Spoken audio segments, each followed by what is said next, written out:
Good afternoon, guys. Chris back here with you. So, last video, we went over componentry on the Brian Tooley Racing intake manifold on my LS swap Subaru. So, now let's go ahead and show you guys the vehicle. Alright guys, so first and foremost, here's my car. So you can already tell a few things are a little weird on it, right? It's a Subaru WRX with a giant turbo over there, some exhaust piping sticking out the hood. So excuse the dust, it's been a while since I've worked on this project. But here you go. So, some stuff I mentioned in that very first video. This is a Ls1 5.7 liter aluminum block motor. I did not touch the bottom end as of yet. The heads have been messed with. They've got dual valve springs, retainers. It's got a stage 2 Brian Tooley Racing turbo cam in there. Now the guy who, you're going to notice this name on here, VAWX.com. Dude's not around anymore. I'm pretty sure he shut down shop during COVID. I was one of the last front and rear subframe swaps he sent out. So, were there a lot of cheap ways to do an LS swap? Absolutely. There's a ton of cheap ways. I've gone over a ton of them. If you're looking at this swap and wondering if it was a cheap one, it was not. It was anything but cheap. So, the front subframe, like I said, it's all custom. Rear subframe, custom as well. So, the rear subframe holds a 350Z rear diff. Front subframe swaps into the same area your Subaru one did. The only thing is now I'm using a T56 6-speed trans out of the Camaro as well. This thing is no longer all-wheel drive. Okay.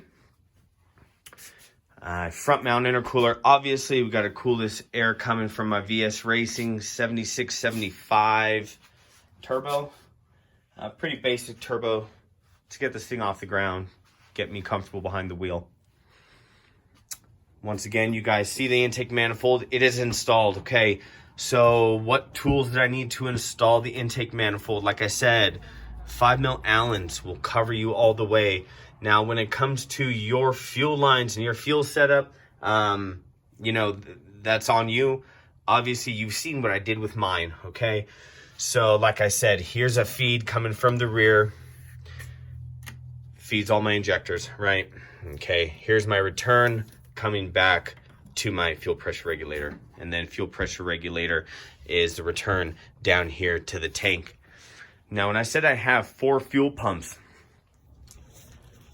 so I have a 10-gallon fuel safe fuel cell. Now I have 4 fuel pumps total, one of those being a lift pump. So the lift pump pumps fuel into my surge tank, which is built into this fuel hat. So from there, I have 3 pumps in the surge tank, which send fuel up to my motor. One of them is not wired in right now. This is pump number 3. I have my lift, pump 1 and pump 2 wired in. Pump 3, I'm gonna do at a later time when we upgrade turbos and I require more fuel. Is this gonna get cleaned up? Yeah. This is all really rudimentary. I haven't worked on the car in about a year. Everything is just getting going again. You're gonna see the battery mounted in the trunk. I use 0 gauge. I use welding cable. This is heavy duty welding cable, okay? The reason why I use this stuff is because after a certain amount of feet, your amperage starts dropping, and charging the batteries in these vehicles becomes an issue when you have trunk mounted batteries.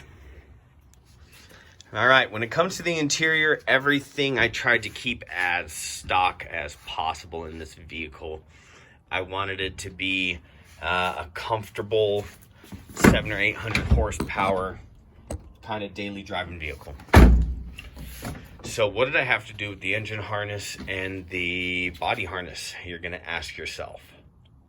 I had to rip out the whole dash, and I sent off the body harness and engine harness off to iWire.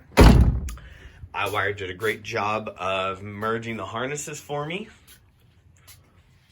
And I just slapped it all together.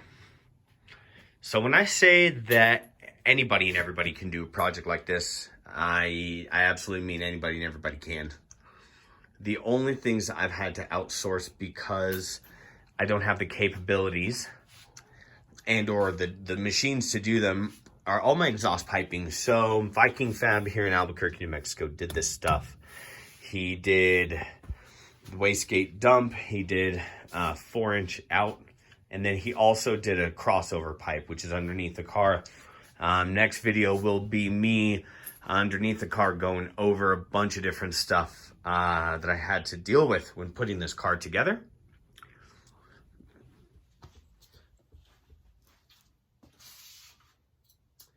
All right, so like I said, besides the exhaust, which was done by Viking Fab here in Albuquerque, New Mexico, a good buddy of mine who has an LS swapped R33 Skyline here in town did the intercooler piping for me.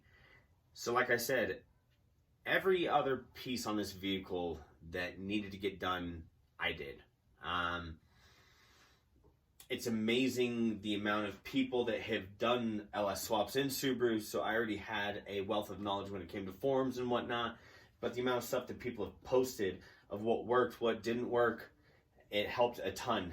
When putting this car together, now, like I said, I had a budget and idea in mind of what I was going to spend on this thing, and unfortunately I blew that out of the water within the first like 2 or 3 months, because I saw stuff and I thought to myself, like, could do it like this now, but I'm gonna have to redo it in 6 months in a year when I either outgrow it and or something happens to it. So I decided to nip that in the butt and wait a little bit longer and get everything done the way that I wanted to get it done. So thanks for watching this video. Hope you subscribe and follow for more. Have a great day, guys.